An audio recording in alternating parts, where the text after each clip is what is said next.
বাংলাদেশের ইতিহাসে এমন একজন মানুষ ছিল যে তার কুকর্মের জন্য কুখ্যাত খুনি হিসেবে পরিচিত ছিল, যার নাম শুনলেই কেঁপে উঠত বড় পদের মানুষ থেকে শুরু করে সাধারণ মানুষ পর্যন্ত।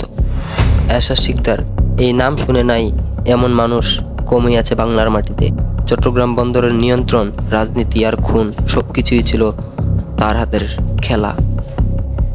30টারও বেশি মানুষকে নৃশংসভাবে হত্যা করেছিল, আর সেই লাশগুলো হতো মাগুর মাছের খাবার বা নিজেই দাঁড়িয়ে লোকদের হাতে কবর দিত। ভাবা যায় এই এরশাদ শিকদারই রাতের আধারে মসজিদে নামাজ পড়ত আর দিনের বেলায় চালাতো তার মৃত্যুপুরীর রাজত্ব। এই মৃত্যুপুরীর ইতি টানে 2004 সালে শেষ হয় তার এক রক্তাক্ত অধ্যায়, ফাঁসি হয়, কিন্তু রেখে যায় ভয়াবহ স্মৃতি।